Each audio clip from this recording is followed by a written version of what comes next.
In part 2 on Indian industry, we are going to study the composition of India's industrial sector. The Indian industries are broadly classified under three broad heads. First one is organized and unorganized sector industries. Second one is public and private sector industries. And third one is large, medium, small scale and micro enterprises in the country. In this slide, let's try and understand which industries or what are the kind of industries which are classified under organized and unorganized sector. Now, industries are classified into organized and unorganized sector on the basis of their conditions and terms of employment. The first category is organized sector industries. It is one in which all the industries are registered with the government.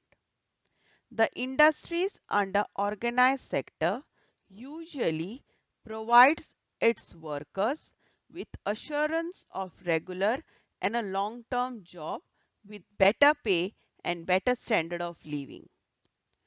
All laws and acts passed to govern industries like Minimum Wage Act, Factories Act, Bonus Act, Provident Fund Act, Workers' Compensation Act, rules pertaining to safety and standards of laborers, Child Labor Act, Contract Labor, Maternity Benefit Act, Industrial Dispute Act are all applicable to these industrial units.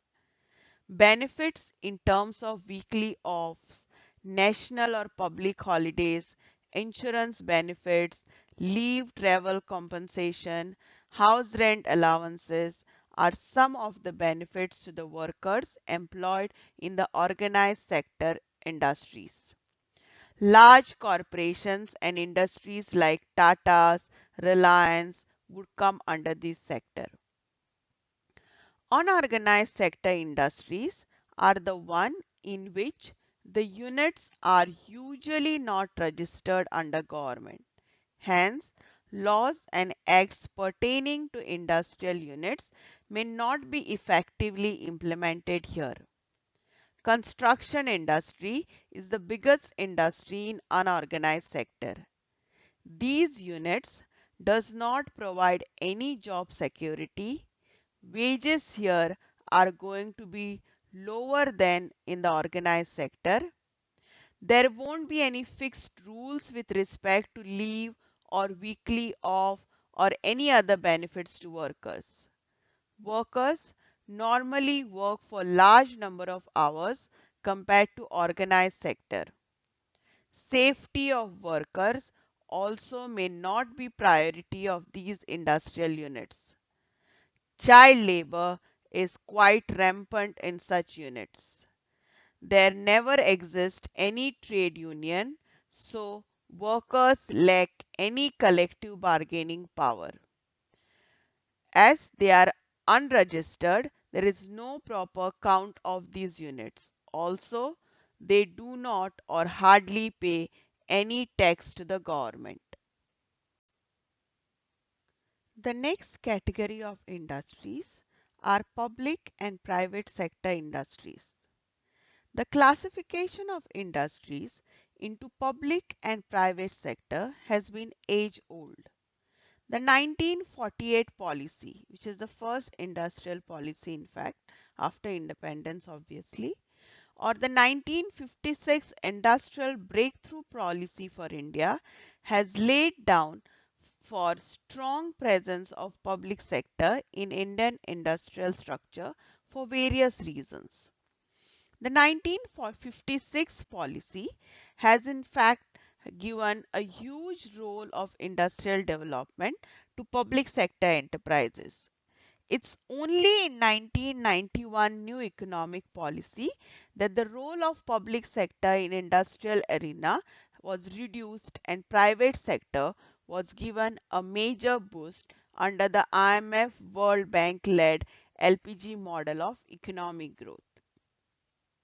The idea behind major role for public sector industries was to invest in capital based heavy industries, provision of transport, power supply to people without aiming for profit. A private sector was not expected to do it as they are generally driven by maximization of profit motive. As India had adopted the pattern of mixed economy, the coexistence of public and private sector companies was but natural. Most of the private sector industries were producing consumer goods, but over the years they have supported the industrial expansion growth in India quite well along with public sector industries.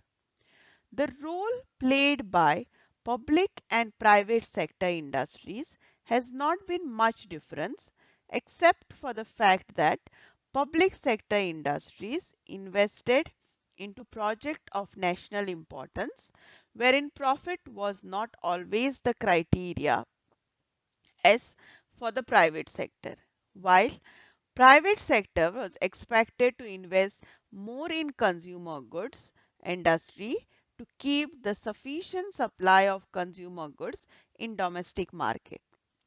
Let's have a look at certain achievement of public and private sector industries in India.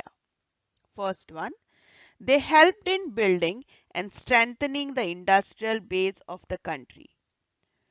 The public sector since 1956 has helped in producing the goods of national importance, thus helping in rapid industrialization of the country. Public sector has created strong industrial base by investing in heavy industries such as steel, heavy machine tools, iron, exploring and refining of oil, heavy electrical equipments, chemicals and fertilizers, defense equipments, etc. While private sector helped in accelerating industrial growth by producing wide variety of consumer goods like electronic goods, automobile, food products, light engineering goods, textile, ready-made garments, handicraft items, etc. Second one is both have created employment opportunities for the workforce of India. With a huge workforce, the main expectation from any sector in India has always been to create employment. Public sector has created huge employment in industrial sector by being as much labor intensive as possible, knowing the huge burden of employment that agriculture was suffering from. In private sector, this role was quite aptly handled by MSME, as most of the large scale industries remained capital intensive in nature. Not only the medium, small scale and micro enterprises have provided employment to huge workforce that was around 11.10 crores of people employed in 2015-16, but they have also helped in hiring local workforce and thereby preventing migration to urban areas. Point 3 is about balanced regional development. Public sector has tried to localize their plants all over the country and even in the areas which are otherwise industrially backward. Areas which lacked electricity, water supply, township and manpower, thus improving socio-economic life of people in those areas. Large-scale private sector industries are mostly situated in urban areas. Most of the metropolitan cities of India are industrially well developed.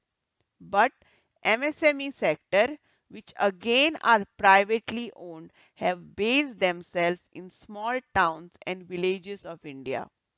This has helped in achieving regional balance to a considerable extent.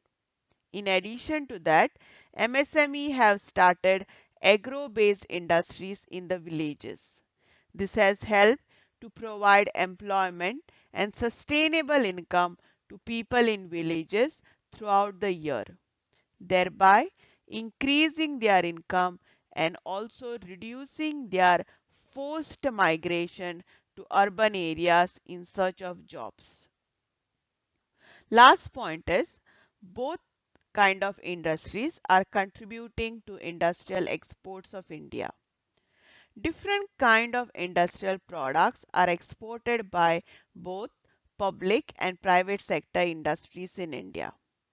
Products like engineering goods, gems and jewelry, petroleum product, ready-made garments, textile, handicrafts, etc. are exported in large quantity. The public sector enterprises have also played a great role by producing substitute of imports and thereby saving the scarce foreign exchange of India. The third classification or the composition of industrial sector is about large, medium, small scale and micro and cottage industries. How are they defined? It is the large scale industries are the one with huge infrastructure, manpower, use of sophisticated technology and capital investment of more than rupees 10 crores. Large scale industries produces almost all kind of industrial product, be it basic and capital goods or intermediate and consumer goods. The goods produced included iron and steel, aluminium and other metals, agriculture machinery, electronic and electrical products, automobile, fast moving consumer goods, etc. As far as role of large scale industry is concerned, other than helping to set up a strong industrial base, providing employment, contributing towards exports, large scale industries have helped in reducing the prices of industrial products. As the large scale industries benefit from economies of scale due to their large scale production, they are able to benefit from low cost. This helps to reduce the prices of products to final consumer. They also invest in research and development. Unlike MSME, which has shortage of funds, large-scale industries are little better off in this regard. Anticipating the change in consumer taste and preferences over time, they do ensure they invest in research and development of different products. Pharma and automobile sector has been making investment in research and development. Large-scale industries have also been major players in international market. Example, Tata acquired Jaguar, Tetley Tea, which was actually the second biggest brand of tea in the world. SL Packaging acquired Propack of Switzerland. Asian Paints acquired Berger International. There are also many such examples which are actually proving the ability of large scale industries in India to have become a global player. As far as MSME are concerned, they are classified into manufacturing units and service producing or service supplying units. In the manufacturing sector, units with investment up to rupees 25 lakhs are micro enterprises. Between rupees 25 lakhs to 5 crores, they are classified as small scale industries, and from rupees 5 to 10 crores, they are classified as medium enterprises. In service sector, up to rupees 10 lakhs, it will be called as micro enterprise. From rupees 10 lakh to rupees 2 crores, it would be a small scale industry, and an investment of rupees 2 to 5 crores in an industrial unit would make it medium enterprises. Thank you.